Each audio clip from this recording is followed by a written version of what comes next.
साथीहरु तपाईहरुको लागि फेरि एउटा खुशी खबर ल्याएर आएको छु। विन नेपाल लघुवित्तीय वित्तीय संस्था लिमिटेड कम्पनीले चाहिँ तपाई हामी जस्तो सर्वसाधारणको लागि आफ्नो एफपीओ निष्कासन गर्ने भएको छ।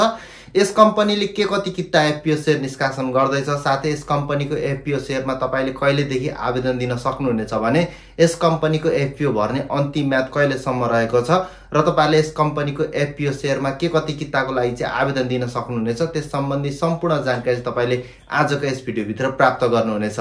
त्यसैले साथीहरु भिडियो एकदमै इम्पोर्टेन्ट छ, भिडियोलाई अन्तिमसम्म हेर्नु होला र सम्पूर्ण जानकारी लिनु होला। साथीहरु तपाईले अहिलेसम्म हाम्रो च्यानललाई सब्स्क्राइब गर्नु भएको छैन भने सब्स्क्राइब गरी सँगै रहेको बेल बेललाई अन गर्न भने नबिर्सिनु होला। नमस्कार साथीहरु, म हुँ Prateek, welcome to new IPO update. Win Nepal लघुवित्तीय वित्तीय संस्था लिमिटेड कम्पनीको एफपीओ निष्कासन तथा बिक्री प्रबन्धक काम चाहिँ नेपाल एसबीआई मर्चेन्टले गर्दैछ भने साथीहरु यस कम्पनीले आफ्नो एफपीओ निष्कासनको लागि गराएको रेटिङमा चाहिँ यस कम्पनीले सिंगल बी इस्युआर रेटिङ प्राप्त गरेको छ, जसको मतलब यस कम्पनीले आफ्नो वित्तीय दायित्व पूरा गर्ने सम्बन्धमा चाहिँ उच्च खालको जोखिम रहेको छ भन्ने चाहिँ यस रेटिङले जनाउँदछ। यस विन नेपाल लघुवित्तीय वित्तीय संस्था लिमिटेड कम्पनीले चाहिँ तपाई हामी जस्तो सर्वसाधारणको लागि कुल 51292.5 किता एफपीओ शेयर चाहिँ बिक्री खुला गर्दैछ। यस कम्पनीको एफपीओ शेयर चाहिँ तपाईले प्रति किता 100 मा नै भर्न सक्नुहुनेछ। यस कम्पनीको एफपीओ शेयरमा तपाईले न्यूनतममा पनि 10 किताको लागि चाहिँ आवेदन दिनुपर्नेछ भने अधिकतममा चाहिँ 1000 कितासम्म आवेदन दिन सक्नुहुनेछ।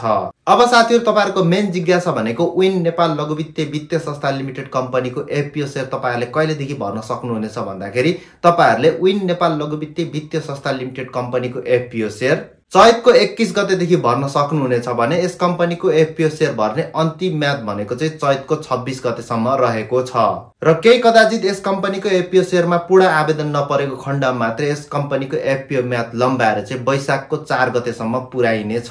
यस कम्पनीको एफपीओ शेयर निष्कासन हुने दिनमा चाहिँ हामी यस कम्पनीको एउटा कम्प्लिट डिटेल एनालाइसिस भिडियो ल्याउनेछौँ, जसमा यस कम्पनीको ईपीएस कस्तो रहेको छ, नेट वर्थ कस्तो रहेको छ, तपाईले यस कम्पनीको एफपीओ शेयर किन्दाखेरि फाइदा या घाटा खाँदै हुनुहुन्छ त्यस सम्बन्धी सम्पूर्ण जानकारी लिएर मात्र तपाईले यस कम्पनीको एफपीओ शेयर भर्नुभयो भने तपाईले बढी भन्दा बढी मुनाफा कमाउन सक्नुहुनेछ। त्यो भिडियो हेर्न मिस गर्न चाहनुहुन्न भने तपाईले अहिले नै हाम्रो च्यानललाई सब्स्क्राइब गरी सँगै रहेको बेललाई अन गर्न भने नबिर्सिनु होला। यसका साथै साथीहरु तपाईले अहिलेसम्म हाम्रो टेलिग्राम च्यानललाई सब्स्क्राइब गर्नु भएको छैन भने टेलिग्राम च्यानलको लिंक पनि हामीले डिस्क्रिप्सन बक्समा राखिदिएको छौं, तपाईले गएर टेलिग्राम च्यानललाई पनि सब्स्क्राइब गर्नु होला, जहाँ तपाईले छिटो भन्दा छरितो अपडेटहरु चाहिँ पाउन सक्नुहुनेछ। त्यसैले टेलिग्राम च्यानललाई पनि सब्स्क्राइब गर्नु होला। यस विन नेपाल लघुवित्तीय वित्तीय संस्था लिमिटेड कम्पनीको एफपीओ शेयर पनि तपाईले अनलाइन थ्रु नै भर्न सक्नुहुनेछ। जसरी तपाईले आईपीओ भर्दै आउनु भएको छ त्यसै गरी नै तपाईले मेरो शेयर एप थ्रु नै यस कम्पनीको एफपीओ शेयर पनि भर्न सक्नुहुनेछ। साथीहरु तपाईलाई यस विन नेपाल लघुवित्तीय वित्तीय संस्था लिमिटेड कम्पनीको एफपीओ डेट सम्बन्धी यो जानकारीमूलक भिडियो कस्तो लाग्यो? भिडियो मन परे भिडियोलाई एउटा लाइक गर्नु होला, तल एउटा कमेन्ट छोड्नु होला, सक्दो भिडियोलाई शेयर गरिदिनु होला।